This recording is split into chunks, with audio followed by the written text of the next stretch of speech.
ஆண்டவராகிய இயேசு கிறிஸ்துவின் நாமத்தில் பெதஸ்தா ஜெபக்குழுவின் மூலமாய் உங்கள் அனைவருக்கும் எங்கள் அன்பின் வாழ்த்துக்களை தெரிவித்துக் கொள்கிறோம். மீண்டும் உங்களை காணச் செய்த தேவாதி தேவனுக்கே சகல கனமும் புகழும் மகிமையும் செலுத்துகிறோம். இந்த பெதஸ்தா ஜெபக்குழுவானது 25 ஆண்டுகளுக்கு முன்பாக 4 பேரால் ஆரம்பிக்கப்பட்டது. இன்றில் இதில் அநேக குடும்பங்கள் இணைந்து தேவனை துதித்து ஜெபித்து வருகிறார்கள். இந்த ஊழியத்தில் நாம் 10 ஊழியர்களையும் 15 ஆதிவாசி குழந்தைகளையும் தாங்க தேவன் கிருபை செய்திருக்கிறார். மேலும் ஏழைகளையும் திக்கற்றவர்களையும் விதவைகளையும் தாங்க தேவன் கிருபை செய்திருக்கிறார். இந்த ஊழியத்தை அநேகர் தங்கள் ஜெபத்தினாலும் உதாரத்துவமான காணிக்கைகளினாலும் தாங்கி வருகிறார்கள். நாங்களும் இதில் இணைக்கப்பட்ட ஒவ்வொரு குடும்பத்திற்காகவும் ஜெபித்து வருகிறோம். மேலும் இந்த கூடுகையை நாம் ஜெபத்துடன் ஆரம்பிப்போம். சோதரம் ஆண்டவரே, உம்மை துதிக்கிறேன்ப்பா. உம்மை நன்றியோடு உம்மை நோக்கி பார்க்கிறோம் ஆண்டவரே. நன்றி ஏசையா, கொடான கூடி சோதரம்ப்பா. துயாதி துயவரே, பரிசுத்தரே ஐயா, அதிசயங்களை செய்பவரே, உம்மை நன்றியோடு நோக்கி பார்க்கிறோம் ஐயா. இந்த பாழான ஆண்டவரே, இந்த கொள்ளை நோயிலிருந்து எங்களை பாதுகாத்தீரே, உமக்கு நன்றி ஈசப்பா. ஆண்டவரே, மகிமையாய் நீர் 6வது மாதத்தையும் காண எங்களுக்கு உதவி செய்தீரே, நன்றி ஈசப்பா. இந்த பெதஸ்தா ஜெப ஐக்கியத்துக்காக உமக்கு பாதத்தில் வருகிறேன் சுவாமி. ஆண்டவரே, நீ இந்த ஊழியத்தின் போது எவ்வளவோ அருமையான மக்களின் கண்ணீர்களை துடைத்து ஆண்டவரே நீர் ஆறுதல் படுத்தி தேற்றி அரவணைத்து வந்திருக்கீங்க இசப்பா. அதே நேரத்தில் நினைத்து பார்க்கிறோம் ஆண்டவரே, இந்த ஸ்தலத்தில் ஜெப ஏறெடுக்கப்படும் எல்லா வேண்டுதலுக்கும் விண்ணப்பங்களுக்கும் ஐயா நீர் ஆம் என்றும் ஆமேன் என்றும் நீர் பதில் கொடுத்து ஆசீர்வதித்து ஒவ்வொரு குடும்பத்தையும் இதில் இணைந்த ஒவ்வொரு குடும்பத்தையும் ஆண்டவரே நீர் ஆசீர்வதித்து மகிமையாய் நீ பயப்படாதே, நான் உன்னோடு கூட இருக்கிறேன் என்றும் ஐயா நீ என்னில் மகிமைப்படுவா என்று சொல்லி எங்களை மகிமையாய் வைத்திருக்கிறீரே. அந்த அன்பை எண்ணி உம்மை நோக்கி பார்க்கிறேன் ஈசப்பா. நன்றியோடு இதயத்தின் ஆழத்திலிருந்து உம்மை நோக்கி பார்க்கிறோம் தகப்பனை. பொல்லாத உலக ராஜா, எங்கு சென்றாலும் மரண ஓலங்கள் ராஜா. ஆனாலும் ஆண்டவரே, உமது பிள்ளைகளை நீர் செட்டையில் மறைத்து மூடி பாதுகாத்தீங்களே, அந்த அன்பை எண்ணி உம்மை துதிக்கிறோம் ராஜா. உமக்கு விசுவாசமுள்ள பிள்ளைகளாக ஆண்டவரே, உமது அன்பில் கலிகூறுற பிள்ளைகளாக நீர் எங்களை மாற்ற வேண்டுமா நாங்கள் ஜெபிக்கிறோம். எங்களை ஒரு வித்தியாசப்படுத்தும் ஆண்டவரே, எங்களை மகிமைப்படுத்தும் ஆண்டவரே, எங்களை உயர்த்தி ஆண்டவரே உமது நாம மகிமைக்கேற்று எங்களை வைக்கும்படியாக நாங்கள் ஜெபிக்கிறோம்ப்பா. இந்த ஜெப வேலையை கூட ஆண்டவரே முழுவதுமாய் உமது பாதத்தில் ஒப்பு கொடுக்கிற ஆண்டவரே, இதில் வருகிற ஒவ்வொரு பகுதிகளையும் நீர் ஆசீர்வதித்து கொடுக்க வேண்டுமாய் நான் ஜெபிக்கிறேன் ஆண்டவரே. இந்த செய்தி ஆண்டவரே ஒவ்வொரு கண்ணீர்களையும் துடைக்கட்டோம்ப்பா. எவ்வளவோ கண்ணீருக்கு மத்தியிலும் கவலைகளுக்கு மத்தியிலையும் ஆண்டவரே போராட்டங்கள் பிரச்சனைகள் மத்தியில் மக்கள் தவித்து கொண்டு இருப்பார்கள் ஆண்டவரே. அவர்களுக்கு ஆறுதலான இந்த பாடல் வேலை செய்தி வேலை கடந்து செல்ல வேண்டுமாய் உமது அன்பு ஆண்டவரே எல்லா மக்களையும் தொட வேண்டுமாய் நாங்கள் ஜெபிக்கிறோம் ஆண்டவரே.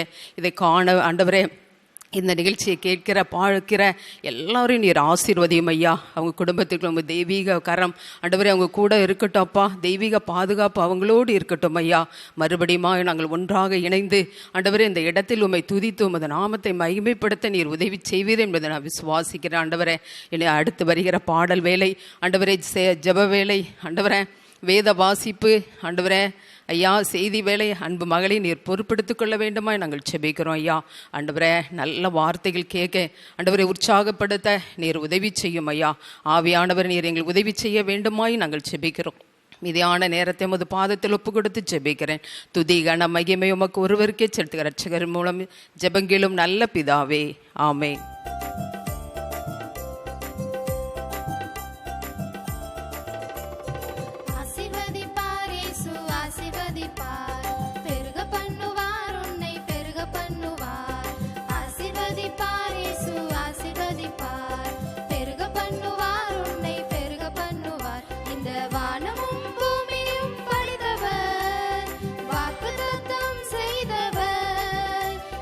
வானமும் பூமியும் படைத்தவர்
வாசிக்கும்படியாக தெரிந்து கொள்ளப்பட்ட வேத பகுதி சங்கீதம் 87 அதிகாரம். சங்கீதம் 87. அவர் அஸ்திபாரம் பரிசுத்த பர்வதங்களில் இருக்கிறது. கர்த்தர் யாக்கோபின் வாசஸ்தலங்கள் எல்லாவற்றை பார்க்கிலும் சியோனில் வாசல்களில் பிரியமாயிருக்கிறார். தேவனுடைய நகரமே, உன்னை குறித்து மகிமையான விசேஷங்கள் வசனிக்கப்படும். என்னை அறிந்தவர்களுக்குள்ளே ராகாபையும் பாபிலோனையும் குறித்து பேசுவேன். இதோ, பெலிஸ்தரிலும் தீரியரிலும் எத்தியோப்பியரிலும் கூட இன்னான் அங்கே பிறந்தான் என்றும், சியோனை குறித்து இன்னான் அதிலே பிறந்தான் என்றும் சொல்லப்படும். உன்னதமானவர் தாமே அதை ஸ்திரப்படுத்துவார். கர்த்தர் ஜனங்களை பேரெழுதும்போது இன்னான் அதிலே பிறந்தான் என்று அவர்களை தொகையிடுவார். எங்கள் ஊற்றுகளெல்லாம் உன்னில் இருக்கிறது என்று பாடுவாரும் ஆடுவாரும் ஏகமாய் சொல்லுவார்கள். வாசிக்க வேண்டிய வேத பகுதி வாசித்தாயிற்று. ஆமென். ஆண்டவராக இயேசுவின் நாமத்தினாலே உங்களுக்கு என் அன்பின் வாழ்த்துதல். இந்த நாளிலும் அருமையான நிகழ்ச்சியின் மூலமாய் உங்களை சந்திப்பதற்கு ஆண்டவர் கொடுத்த நல்ல கிருபைக்காக கர்த்தரை நான் ஸ்தோத்தரிக்கிறேன். பிரியமானவர்களே, உங்கள் அனைவருக்காக நான் ஒவ்வொரு நாளும் ஜெபிக்கிறேன். நீங்கள் அநேகர் இந்த கனமான ஊழியத்தை நீங்கள் தாங்கி கொண்டிருக்கிறீர்கள். ஜெபத்தினாலும் உடைய பண உதவினால் இந்த ஊழியத்தை தாங்குகிற உங்கள் ஒவ்வொருவருக்காக ஆண்டவரை ஸ்தோத்தரிக்கிறேன். மறுபடியும் என் அன்பின் வாழ்த்துதலை சொல்லிக் கொள்ளுகிறேன். நாளிலும் உங்களோடு கூட என்ன வார்த்தைகளை பகிர்ந்து கொள்ள வேண்டும் என்று சொல்லி ஆண்டு சமூகத்தில் ஜெபித்த பொழுது ஆவியானவர் எனக்கு சொல்லிய வார்த்தைகளை உங்களுக்கு சொல்லி கடந்து செல்ல விரும்புகிறேன். நான் வாசித்த வேத பகுதி சங்கீதங்களின் புஸ்தகம் 87 அதிகாரம் 3வது வசனத்தை ஆவியான என்னோடு கூட இடைபட துவங்கினார். கர்த்தர் பேசின வார்த்தை, தேவனுடைய நகரமே, உன்னை குறித்து மகிமையான விசேஷங்கள் வசனிக்கப்படும் என்கிற வார்த்தையை ஆவியான என்னோடு கூட இடைபட துவங்கினார். நான் கர்த்தரை மகிமைப்படுத்துகிறேன். பிரியமானவர்களே, வேதம் அழகாய் சொல்லுகிறது. ஏசாயா தீர்க்கதரிசி புஸ்தகம் 60வது அதிகாரம் 14வது வசனம் சொல்லுகிறது, உன்னை ஒடுக்கினவர்களின் பிள்ளைகளும் குனிந்து உன்னிடத்தில் வந்து உன்னை அசட்டை பண்ணின யாவரும் உன் காலடியில் பணிந்து உன்னை கர்த்தருடைய நகரம் என்றும் இஸ்ரவேலுடைய பரிசுத்த சீயோன் என்று சொல்லுவார்கள் என்கிற அந்த வார்த்தையை ஆவியான என்னோடு கூட இடைபட துவங்கினார். ஒருவேளை இந்த நாளிலே ஒடுக்கப்பட்ட நிலைமையிலே நெருக்கங்கள் வழியாய் கடந்து வருகிற ஒரு சூழ்நிலை இங்கே இருப்பீங்கன்னா, ஆவியானவர் சொல்லுகிறார், நீங்கள் தேவனுடைய நகரம். ஆண்டவர் சொல்லுகிறார், உன்னை ஒடுக்கினவர்களின் பிள்ளைகளும் குனிந்து உன்னிடத்திலே வந்து உன்னை அசட்டை பண்ணின யாவரும் உன் காலடியில் பணிந்து உன்னை கர்த்தருடைய நகரம் என்றும் இஸ்ரவேலுடைய பரிசுத்த சீயோன் என்று சொல்லுவார்கள் என்று கர்த்தர் சொல்லுகிறார். பிரியமானவர்களே, அந்த தேவன் சொல்லுகிறார், அந்த ராஜாதி ராஜா சொல்லுகிறார், உங்களை என்னை தெரிந்து கொண்ட தெய்வம் சொல்லுகிறார், பிரியமானவர்களே, நீங்களும் நானும் அவருடைய நகரம், அவர் அழைக்கப்பட்ட, அவரால் முன்குறிக்கப்பட்ட தேவனுடைய நகரம் என்று பெயர் பெற போகிறோமா? வேதம் சொல்லுகிற அந்த நகரத்தை குறித்து விசேஷமான காரியங்கள் சொல்லப்படும். அந்த நகரத்தை குறித்து ஆவியானவர் சொல்லுகிறார், நீங்கள் கீர்த்தியும் புகழ்ச்சியுமாய் இருப்பீர்கள் என்று சொல்லுகிறார். வேதம் அழகாய் சொல்லுகிறது. நீங்கள் நீதிமொழியின் புஸ்தகம் 31ஆம் அதிகாரத்துக்கு நேராய் உங்க வேத பகுதியை திருப்புவீங்கன்னா, அந்த வேத பகுதி சொல்லுகிறது, நீதிமொழிகள் 31ஆம் அதிகாரம் 31வது வசனம் சொல்லுகிறது, அவள் கைகளின் பலனை அவளுக்கு கொடுங்கள், அவளுடைய செய்கைகள் வாசல்களில் அவளை புகழ கடவுது.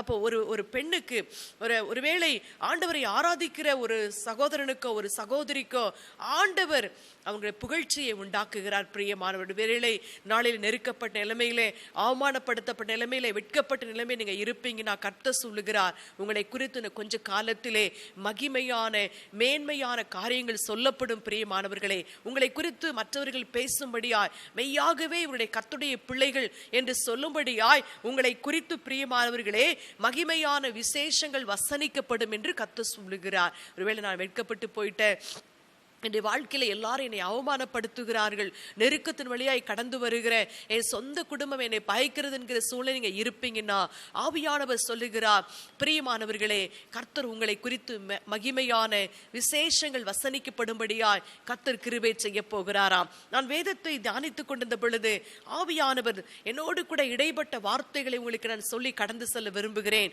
நீங்களும் நானும் அவரால் தெரிந்து கொள்ளப்பட்ட தேவனுடைய நகரமாய், அவர் வாசம் பண்ணுகிற பரிசுத்த பரிசுத்த சீயோனாம் இருக்கிறோம் என்பதை நாம் ஒரு நாளும் மறந்து போக வேண்டாம் பிரியமானவர்களே.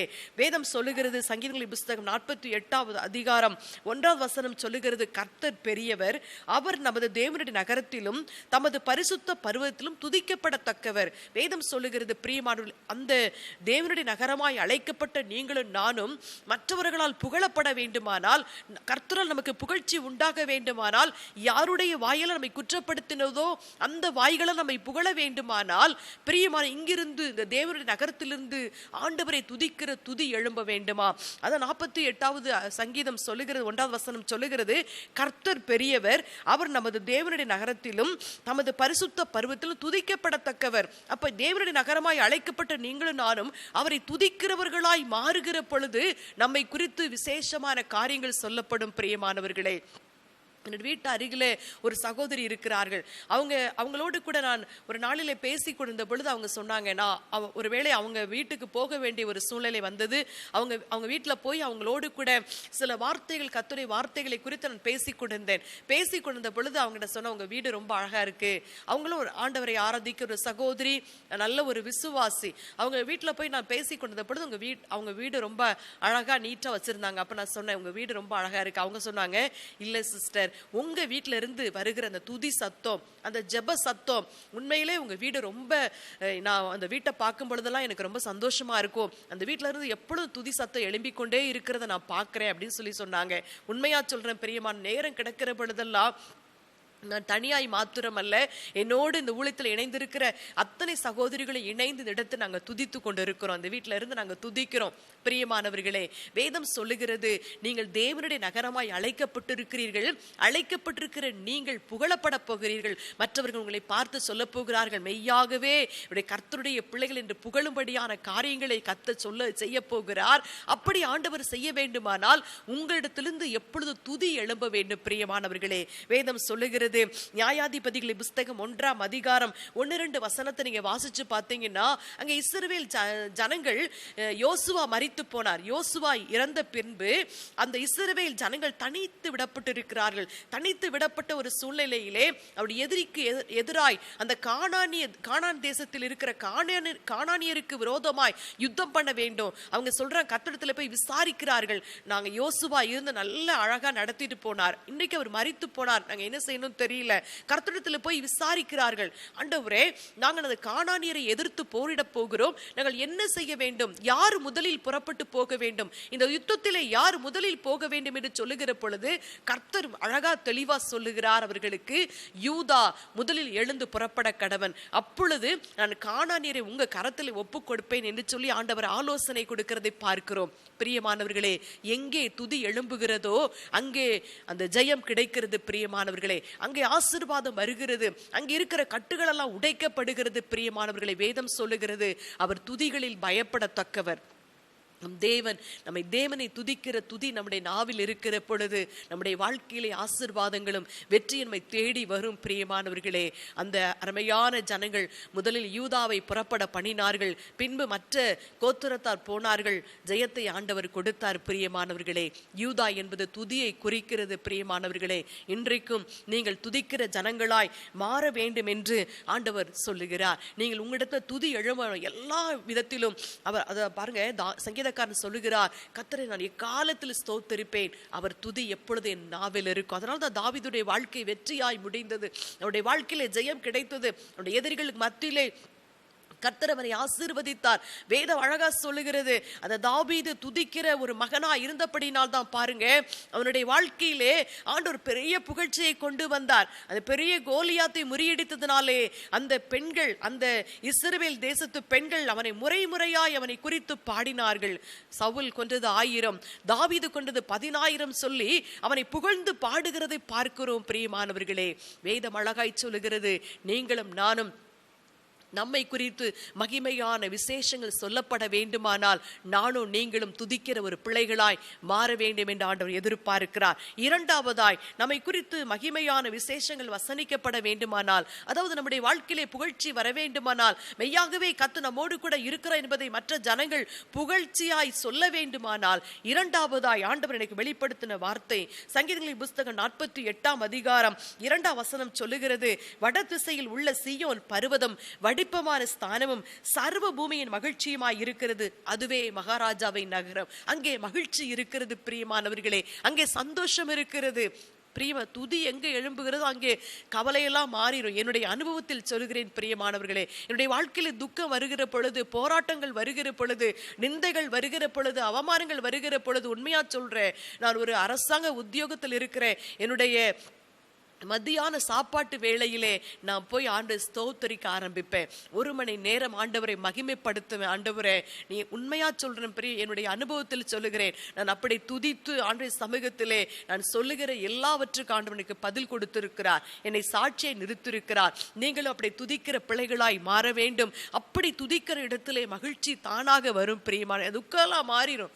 உண்மையா சொல்றேன் பிரிய, ஆண்டவரை பாடி மகிமைப்படுத்த என்னுடைய உள்ளத்தில் இருக்கிற துக்கெல்லாம் மாறிடும். எனக்குள்ள ஒரு தைரியம், ஒரு ஆண்டவர் என் கூட இருக்கிறார், அவர் எனக்கு நிறைய தரிசனங்களை வெளிப்படுத்த துவங்குவார், என்னோடு கூட இடைபட துவங்குவார், என்னோடு பேச துவங்குவார், என் கூட கர்த்தர் இருக்கிறார். இதெல்லாம் நான் எளிதாய் ஜெயித்து விடுவேன் நம்பிக்கை எனக்கு வரும் பிரியமானவர்களே. வேதம் சொல்லுகிறது, எங்கே மகிழ்ச்சி இருக்கிறதோ அதுவே மகாராஜாவின் நகரம் என்று சொல்லுகிறது பிரியமானவர்களே. ஆம் பிரியமானவர்களே, நாம் நம்முடைய மகிழ்ச்சியை வெளிப்படுத்துற மாத்திரம் அல்ல, நமக்குள் ரட்சிப்பு வந்திருக்கிறது. எத்தனை பேருக்கு அது இல்லை? எத்தனை கிறிஸ்தவர்களுக்கு அது இல்லை? எத்தனையோ ஜனங்களுக்குள்ளாய் ஆண்டவரை அறிகிற அறிவு இல்லை. ஆனால் இன்றைக்கு உங்களுக்கும் எனக்கு, இந்த நிகழ்ச்சியை பார்த்து கொண்டிருக்கிற உங்களுக்கும் எனக்கும் பிரியமானவர்களே, ஆண்டவர் ரட்சிப்பின் சந்தோஷத்தை உண்டாக்கி இருக்கிறார்.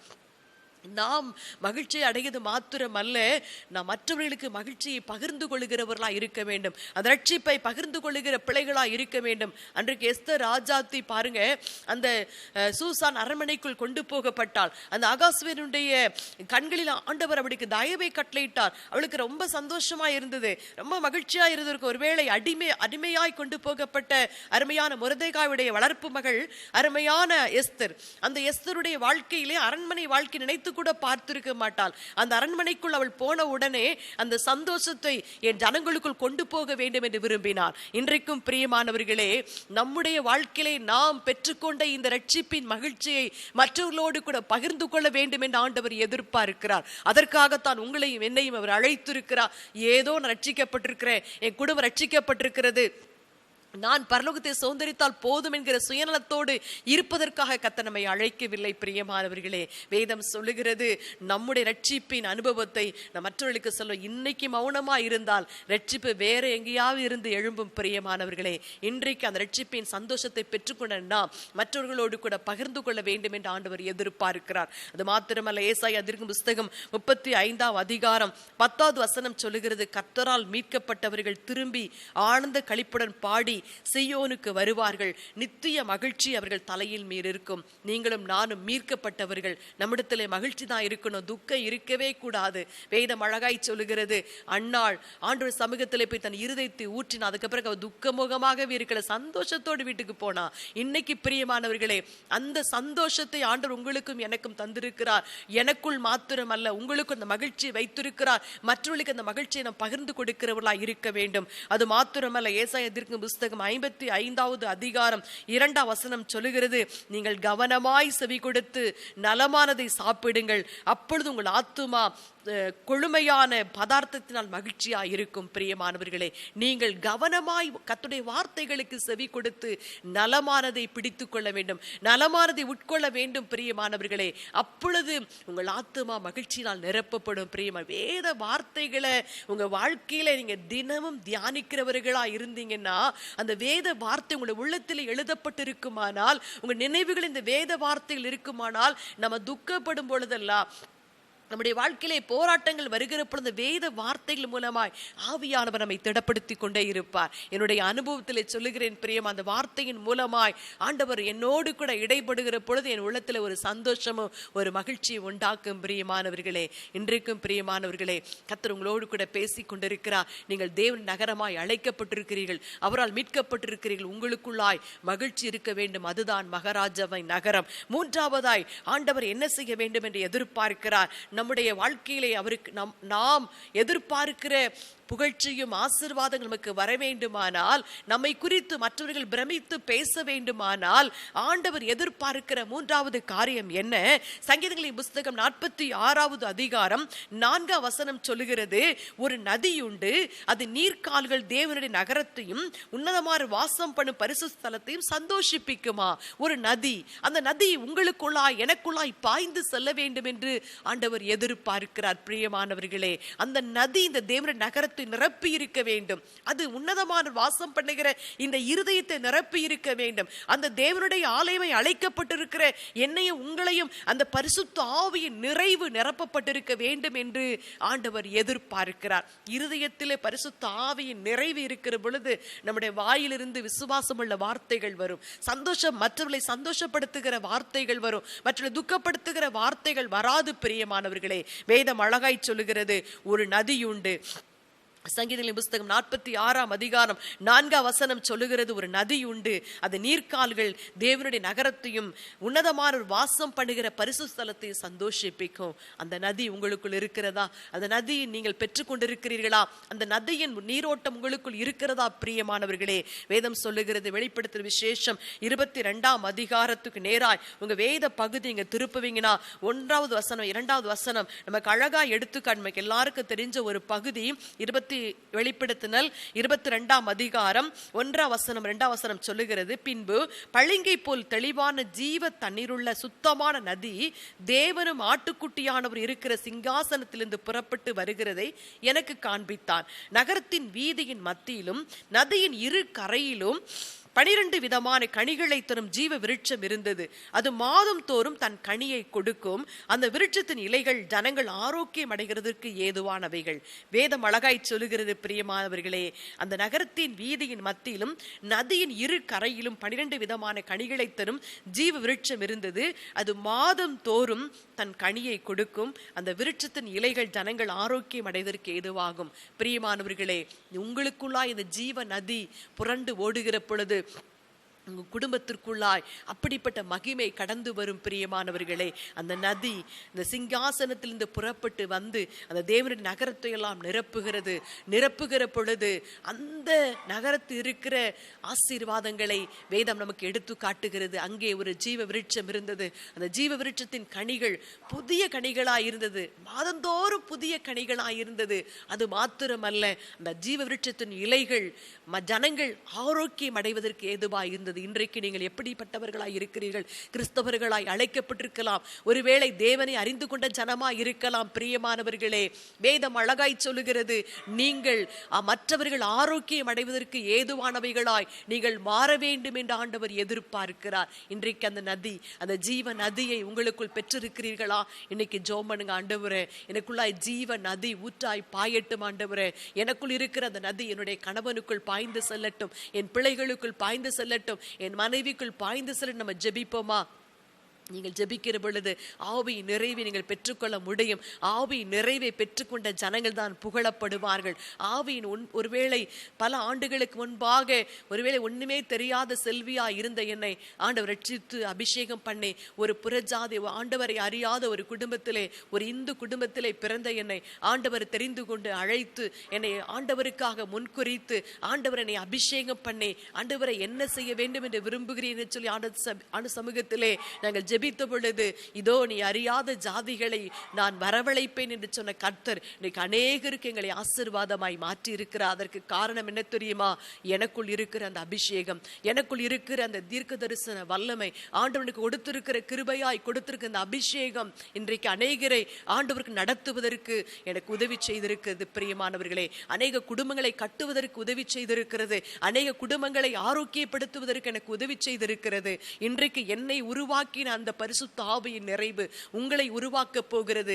அது மாத்திரமல்ல, அந்த பரிசுத்த ஆவியானவர், அந்த உங்களுக்குள் செயலாற்றுகிற அந்த பரிசுத்த ஆவியானவர் உங்களிலிருந்து மற்றவர்களை குணப்படுத்த போகிறார், ஆசீர்வதிக்க போகிறார். நீங்கள் அப்படிப்பட்டவர்களாய் அந்த நிறைவை பெற்றுக்கொண்டவர்களாய், ஆவியின் அபிஷேகத்தை பெற்றுக்கொண்டவர்களாய் மாற வேண்டும் என்று ஆண்டவர் எதிர்பார்க்கிறார். நான் வாசித்தோம் அல்ல வேத பகுதி, சங்கீத புஸ்தகம் 87ஆம் அதிகாரம் 3ஆம் வசனம் சொல்லுகிறது, தேவனுடைய நகரமே உன்னை குறித்து மகிமையான விசேஷங்கள் வசனிக்கப்படும் என்று சொல்லுகிறார். கொஞ்ச காலத்திலே உங்களை குறித்து இகழ்ந்தவர்கள், உங்களுக்கு விரோதமாய் பேசினவர்கள், செயல்பட்டவர்கள், உங்களை குறித்து கர்த்தர் மெய்யாகவே உங்களோடு கூட இருக்கிறார் என்று சொல்லும்படியான காரியங்களை கர்த்தர் செய்ய போகிறார். அது மாத்திரமல்ல, உங்களை அடையாளமாய் நிறுத்த போகிறார். அப்படிப்பட்டவர்களாய் உங்களை கர்த்தர் வைக்க வேண்டுமானால் உங்களுக்குள்ளாய் ஆண்டவரை துதிக்கிற துதி இருக்க வேண்டும். அது மாத்திரமல்ல, உங்களுக்கு இருக்கிற மகிழ்ச்சி, அந்த ரட்சிப்பின் கிருபை, அந்த மகிமையான ரட்சிப்பின் மகிழ்ச்சி மற்றவர்களுக்கு பகிர்ந்து கொடுக்கப்பட வேண்டும். அது மாத்திரமல்ல, அந்த பரிசுத்த ஆவி நிறைவை பெற்றுக்கொண்டவர்களாய் மற்றவர்களை ஆரோக்கியப்படுத்துகிறவர்களாய் நீங்கள் மாற வேண்டும் என்று ஆண்டவர் எதிர்பார்க்கிறார். அப்படிப்பட்ட கிருபைகளை கொடுக்கும்படியாய் நாம் எல்லாரும் இருந்த இடத்துல முழங்கால் படியிட்டு நாம் ஜெபிக்க போகிறோம். என்னோடு கூட இணைந்து ஜெபிப்பீங்களா? நன்றி ஆண்டவரே, உள்ளத்தின் ஆழத்திலிருந்து நாங்கள் உமக்கு நன்றி சொல்லுகிறோம் ஐயா. நன்றி ராஜா. என்னோடு கூட இணைந்து முழங்கால் படிட்டு ஜெபிக்கிற ஒவ்வொருவருக்காக உம்மை துதிக்கிறேன் ஆண்டவரே. இந்த பெதஸ்தாவில் இணைக்கப்பட்டு எனக்கு தோள் கொடுக்கிற ஆண்டவரே, தன்னோட உதாரத்துவமான காணிக்கையினால் ஆண்டவரை இந்த ஊழியத்தை தாங்குகிற ஏமன்லாடு என்னோடு இணைந்து ஜெபிக்கிற ஒவ்வொருவருக்காக உம்மை துதிக்கிறேன் ஆண்டவரே. என்னோடு கூட இணைக்கப்பட்ட அத்தனை குடும்பங்களுக்காக உம்மை துதிக்கிறேன். இந்த நிகழ்ச்சி இந்த நாளிலே பார்த்து கொண்டிருக்கிற ஒவ்வொரு உம்மை மகிமைப்படுத்துகிறேன் ஐயா. அல்லேலூயா. ஏமன் லார்ட், இந்த நிகழ்ச்சியின் மூலமாய் இவர்களை சந்திப்பதற்கு கர்த்தர் கொடுத்த மேன்மைக்காக நன்றி சொல்லுகிறேன். எந்த முகாந்தரத்தோடு இந்த வார்த்தைகளை எனக்கு சொன்னீரோ அந்த முகாந்தரத்தை நிறைவேற்றும்படியாய் இந்த வார்த்தைகளை கேட்டுக்கொண்டிருக்கிற ஒவ்வொருடைய வாழ்க்கையிலும் இருக்கிற அவமானங்களை, நிந்தைகளை, போராட்டங்களை கர்த்தர் புரட்டி தள்ளும்படியாக இயேசு கிறிஸ்துவின் நாமத்தை சொல்லி நான் ஜெபிக்கிறேன் ஆண்டவரே. அல்லேலூயா. அல்லேலூயா. உம்மை துதிக்கிறேன். சீயோன் குமாரத்தியே மகிழ்ந்து பாடு. ஆண்டவர் சொன்ன நல் வார்த்தைகளுக்காய் நன்றி. அல்லேலூயா. ஏமன் லார்ட் உமக்கு நன்றி ஆண்டவரே. ஏமல்லாடு உமக்கு நன்றி ஆண்டவரே. திடன் கொண்டு நீ கர்த்தரை மகிமைப்படுத்து. அவனுக்கு கொடுக்க நல் வார்த்தைகளுக்காய் நன்றி. கர்த்தர் உனக்கு பெரிய காரியங்களை செய்திருக்கிறார். ஏமல்லாடு அவனுக்கு கொடுக்கிற நல் வார்த்தையின் படி ஆண்டவரே, ஒவ்வொரு குடும்பத்திலும் நீர் பெரிய காரியங்களை செய்து அவர்களை கனப்படுத்த வேண்டுமா இயேசுவின் நாமத்தை சொல்லி ஜெபிக்கிறேன் ஆண்டவரே. கொடுத்த வாக்கு தத்துவத்தை கர்த்தர் நிறைவேற்றி கொடுக்கும்படியா இயேசுவின் நாமத்தை சொல்லி ஜெபிக்கிறேன் ஐயா. இன்றைக்கு ஆண்டவரே, உம்மோடு கூட ஆண்டவரே அப்பா முழங்கால் படியிட்டு இருக்கிற ஒவ்வொருவரை கண்ணோக்கி பார்ப்பீராக. உங்க பாதப்படியில் அவர்களை ஒப்பு கொடுத்து அர்ப்பணித்து ஜெபிக்கிறேன் ஐயா. அவருடைய எதிர்பார்ப்புகள், அவருடைய வேண்டுதல்கள் எல்லாம் இயேசுவின் நாமத்திலே நிறைவேற வேண்டுமாய் நான் ஜெபிக்கிறேன் ஐயா. தேவ மகிமை அவர்களை நிரப்புவதாக. நிந்தைகளை, அவமானங்களை ஆண்டவரை கொண்டு வருகிற சத்துருவை கடிந்து கொள்ளுவீராக. அவரை குறித்து மகிமையான விசேஷங்கள் வசனிக்கப்படும்படியாய் கர்த்தர் கிருபை செய்ய வேண்டுமாய் இயேசுவின் நாமத்தை சொல்லி ஒவ்வொரு குடும்பத்தையும், ஒவ்வொரு குடும்பத்தின் பிள்ளைகளை நான் ஏமன் ஆசீர்வதித்து ஜெபிக்கிறேன் ஐயா. நன்றி ஆண்டவரே. நீர் அப்படி செயல்படுகிறதற்காக உமக்கு கோடானு கோடி நன்றி ஆண்டவரே. ஒவ்வொரு குடும்பத்தை தொடுகிறதற்காய் நன்றி ஆண்டவரே. கர்த்தர் கொடுக்கிற தரிசனங்களுக்காய் நன்றி ஆண்டவரே. உன்னிடத்திலிருந்து தோன்றின ஜனங்கள் இதோ என் நாமம் தரிக்கப்பட்டவர்களாய், என் நாமத்தில் கையெழுத்து இடுகிறவர்களாய், உயர்ந்த அதிகாரிகளாய் எழும்புவார்கள். ஆண்டவர் கொடுக்கிற வாக்குக்காக நன்றி. எந்த பிள்ளைக்காக நீங்கள் அழுது புலம்பிக் கொண்டிருக்கிறீர்களோ அந்த பிள்ளையின் கரத்திலே அதிகாரங்களை நான் கொடுப்பேன். ஆண்டவர் கொடுக்கிற வாக்கின்படி ஆண்டவரே கர்த்தர் கிருபை கொடுக்கும்படியாய் இயேசு கிறிஸ்துவின் நாமத்தை சொல்லி ஜெபிக்கிறேன் ஐயா. நீர் அப்படி ஆசீர்வதிக்கிறபடியால் உமக்கு நன்றி ஆண்டவரே. நன்றியோடு உம்மை துதிக்கிறோம் ஐயா. நீ சொல்லிய வார்த்தைகளை அன்பு சகோதரனுக்கும் சகோதரிக்கும் குடும்பத்திற்கு நான் சொல்லி இருக்கிறேன் ஆண்டவரே. அல்லேலூயா. இந்த வார்த்தை அப்படியே அவருடைய வாழ்க்கையிலே பலிதமாவதாக இயேசுவின் நாமத்தினாலே நன்றி சொல்லுகிறோம். அவர்களை துதிக்கிறவர்களாய், மற்றவர்களுக்கு மகிழ்ச்சியை கொண்டு வருகிறவர்களாய், ஆண்டவரே மற்றவர்களுக்கு ஆரோக்கியத்தை கொண்டு வருகிற தேவனுடைய நகரமாய் நீங்க நியமிக்க வேண்டுமா இயேசுவின் நாமத்தை சொல்லி ஜெபிக்கிறேன். அப்படி செயல்படுகிறதற்காக கோடானு கோடி நன்றி ஆண்டவரே. உங்க கரத்திலே உங்க ஆளுகைக்குள் ஒப்பு கொடுத்து அர்ப்பணித்து ஜெபிக்கிறேன். நீங்க பொறுப்பெடுத்துக் கொள்ளுங்க ஆண்டவரே. இந்த அருமையான வேளைக்காக உமக்கு நன்றி சொல்லுகிறேன். இந்த நிகழ்ச்சியின் மூலமாய் வருகிற எல்லா மகிமை ஆண்டவரே, எல்லா கனமும் எல்லா துதி உமக்குரியது ஆண்டவரே. உமக்கே நாங்கள் செலுத்துகிறோம். நாங்கள் சிறுகவும் நீர் பெருக வேண்டும். இயேசுவின் நாமத்தில் பிதாவே. ஆமென். ஆமென். கர்த்தர் உங்களை ஆசீர்வதிப்பாராக. ஆமென். ஜெப தேவைக்கு நீங்கள் தொடர்பு கொள்ள வேண்டிய முகவரி: சகோதரி செல்வி பில்லி, எண் 282, 23வது தெரு, சாந்தி நகர், பாளையங்கோட்டை 627002, திருநெல்வேலி. தொலைபேசி எண் 9486337747 மற்றும் 9443737466. Email ID bethesdaprayergroup91@gmail.com.